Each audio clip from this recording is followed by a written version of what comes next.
So you'll see I've just finished eating and I pull up my journal to begin filling out the prior to practice section. I quickly fill out the shorthand details such as the time, the date, the type of session, and the surface the practice will be taking place on. Once I've done that, I move on to objective setting. The 3 types of objectives are the psychological, the physical, and the technical. The psychological goals you'll see me setting are things I want to keep in mind that I hope will directly impact my ability to train, such as breathing, visualization, and slowing down. For the physical goals, I'm having a look back at my previous sessions because I'm trying to keep on setting the same goals until I see these are having a profound impact on my training. So I would have written goals such as engage my hips often and play on my toes. And for the last type of goal that I have to set, which are the technical goals, to the right of the screen you should see a small picture of this page, which shows all 3 goal boxes. Now it may be difficult to see, but the technical goals should refer to the tactical approaches that I want to rehearse during training, how I prepare and approach the ball, and maybe even what I'm doing with the ball. Again, this is really important for me to write down because I can look back at this throughout the session to remind and refocus myself during breaks or lapses. Afterward, I move on to the prior to practice prep. These are quick questions I go through that reflect how mentally ready I am, what I've eaten, and how much energy I've got. After doing that, you'll see I move on to the practical reset phrases that I want to keep in mind throughout the session. I choose to write something that resonates and helps me stay very present, such as be strong and courageous, let's not be afraid or get discouraged.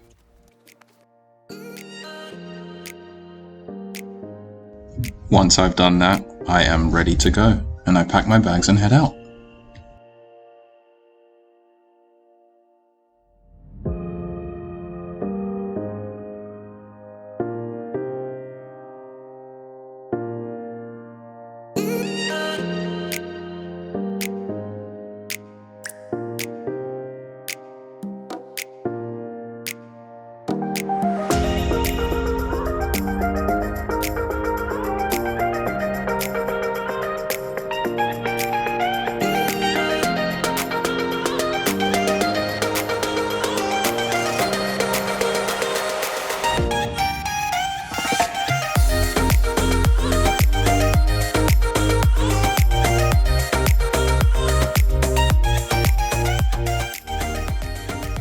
Now as I head on to court, there's one thing on my mind.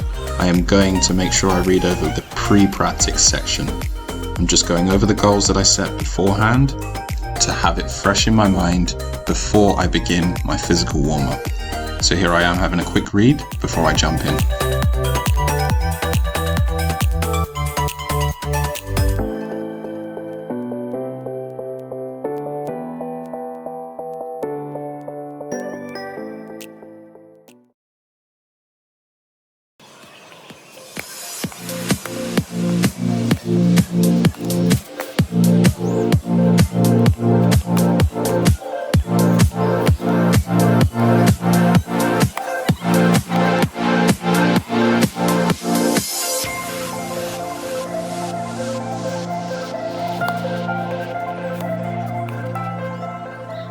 So a natural break is about to occur, and I use this as a chance to utilize the during practice section within the journal, where the most valuable information is captured.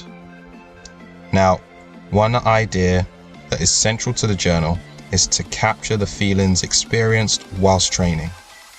As you'll see here, there is a table at the bottom of the page that players can use to tally every emotion that they experience. This information is invaluable as I intend to arrange and factor it in when I analyze the data collected. It will add greater context when I give feedback and hopefully provide direction to the unseen elements that form the practices and matches that you will so often see. The other thing I want to do is to write down thoughts that are of a heavy nature, hindering my tennis. The idea is that writing them down helps to keep the thoughts out of my head, which should pave the way ahead for more productive play for the rest of the practice.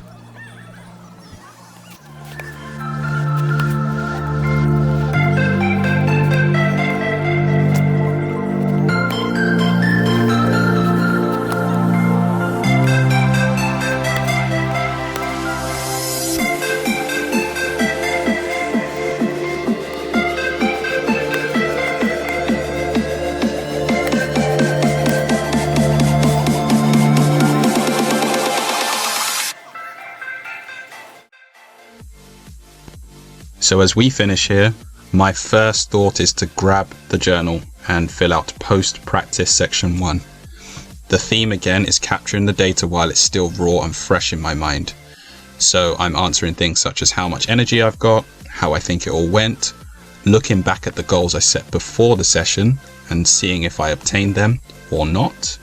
And at the bottom, there is a section for players to write down how their play went in terms of their performance, and maybe even jot down some of the drills that they want to recycle in future tennis sessions. This doesn't take long, as you can see, so once I'm done, I go ahead and join the other players that are stretching.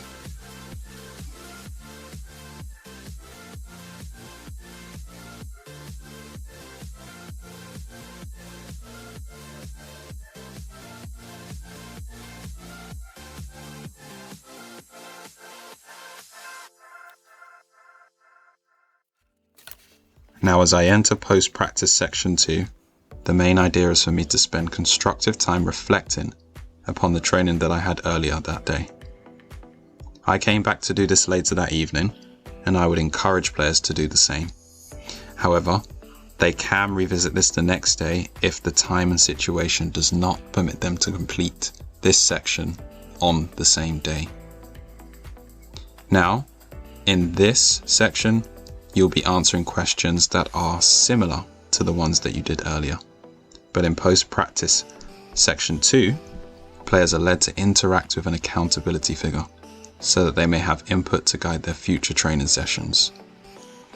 As I pick up my phone and have a conversation with my accountability figure, I'll leave some suggestions for great questions to include whilst having the conversation.